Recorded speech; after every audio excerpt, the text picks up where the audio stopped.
Hi folks, Harry here and welcome back to Other Worlds Than These. So, today's video is kind of more of a discussion sort of thing. Today I'm going to be discussing Booktube expectations. So being on Booktube is not as easy as it looks in reality. Truthfully, it is not just taking a book and being like, this book's really good, I think this is why you should read it, it's good, go read it, okay, bye. Like, that's not what Booktube is. It's a lot more than that. So today I will just be discussing some Booktube expectations, things that I feel like I should do in order to be a successful booktuber, and also the pressure put on booktubers to do specific things with their channel. So that's what I'm going to be discussing today. So the first thing I'm going to be discussing is the pressure to buy new books. So it's no secret on Booktube that people enjoy watching book hauls. Loads of booktubers make book hauls alone and that's it. And some people enjoy that content. So with the pressure of making book haul videos, it is also an expectation for booktubers to be constantly buying new releases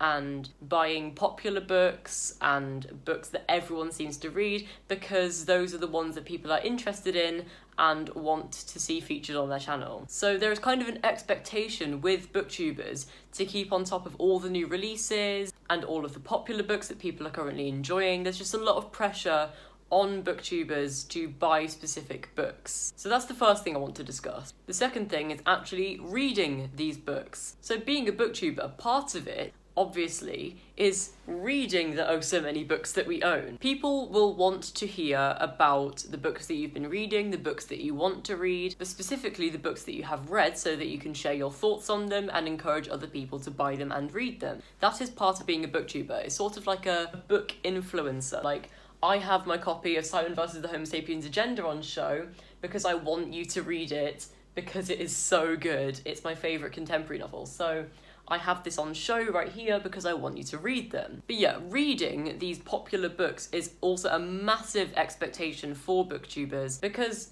again, people want to see content about these popular books, and if you have not read the popular books, people won't be interested in your channel. So in order to keep an audience on Booktube, you have to constantly be keeping on top of all of the new releases, all the popular books, and be reading them, and it takes a lot of time. So when Kingdom of Ash came out, the last book in the Throne of Glass series, this book is huge, and booktubers felt a pressure to read this book. I haven't even read the second book in this series, but a lot of booktubers felt pressure to finish this book because, one, there's spoilers everywhere, and two, people want to see that content about this book because of the hype. So my third point is owning books. You may look around me and think, oh wow, that's a lot of books.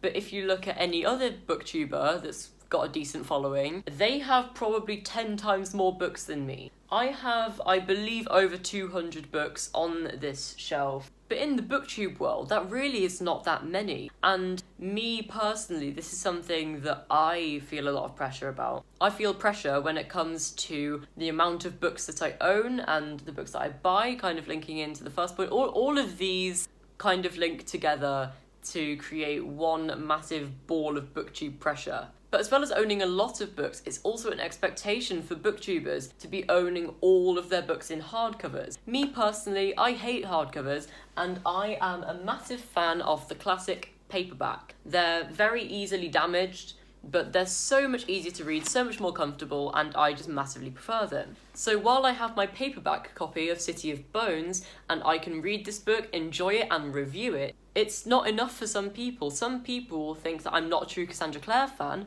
because I only have the paperback. So you are expected to own a first edition hardcover, which I got my hands on the other day. So I felt a lot of pressure from being on Booktube to own this because it is a first edition hardcover. This is a really stupid part about Booktube. You're just expected to own all these beautiful hardbacks. Okay, just dropped my camera, so sorry if the frame is different now. But anyway, yes, I think it is so stupid on Booktube that we are all expected to own shiny hardcovers because I just massively prefer my paperbacks. As you can see, all of the books that you can see right now, apart from my Stephen King's here, these are all paperbacks because I prefer paperbacks. It's just hardcovers tend to look nicer. I've got to admit, they are more attractive as books, but they're not as practical depending on what kind of reader you are. Some people love hardcovers, some people hate them. I can handle them, but I just don't really enjoy reading them as much as I would a paperback. But it's just this pressure on Booktube to be owning all these snazzy books in hardcover. And that's something that I feel a lot of pressure about, and I don't really know why. So that's the sort of thing that I want to eradicate. I just want to show off all of my beautiful paperbacks and enjoy life as a paperback reader. There's just a lot of pressure on owning hardbacks. So as well as hardbacks and paperbacks, people expect you to own these books physically. So for people who prefer to read ebooks or listen to audiobooks, don't have these collections. And this links into my fourth point, which is display purposes. Hardcovers, as I've just mentioned, look a lot nicer on a shelf than a paperback, because the paperback is more likely to be cracked. Like, the spine is meant to be cracked. This one's not cracked because I like to keep my paperbacks in good condition. But in general, on a shelf, hardcovers look more aesthetically pleasing than paperbacks.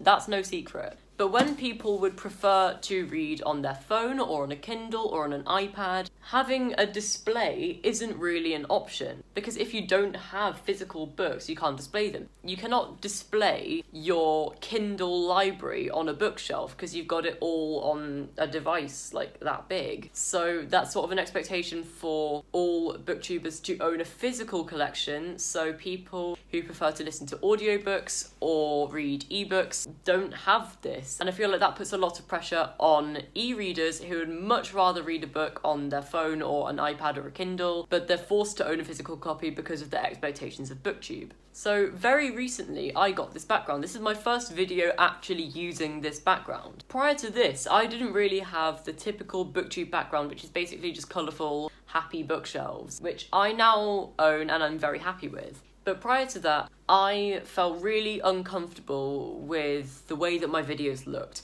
Right now, I'm very happy with this and I love this background. But before this, I was making videos with my backgrounds looking like this, and like this, and like this, and like this. And it didn't look right. Like, it didn't fit in with the rest of popular booktubers' videos. I'm very thankful that I now actually have proper bookshelves because it's more aesthetically pleasing just in life. But on Booktube, it is an expectation to have beautiful bookshelves in your background. And that is something that I feel like smaller booktubers who haven't read many books or don't own many physical books may face because of the expectations of Booktube. Okay, so that was a very rambly sort of video, so sorry if I repeated myself at any point. There's a lot to cover, but it all links together into, as I said, like one big ball of Booktube pressure. So sorry if this video was a bit messy. I did have a plan. Like, I just wrote down some key points to cover in this video. So sorry if this video is a bit unorganised, a little bit messy, a little bit all over the place. I just wanted to talk about this because I feel like Booktube expectations and pressure on booktubers is not very often talked about on this platform, so I wanted to cover it today. So if you enjoyed this video, please give it a big fat thumbs up. I do enjoy making sort of discussion videos, so if you want to see more of them, please comment down below. Subscribe to my channel for more bookish videos and turn on post notifications by ringing that bell if you want to be notified every single time I upload a new video. My Goodreads link is in the description below, as is my Instagram. I hope you had a great day, hope tomorrow is even better, and I will see you for another video. Goodbye.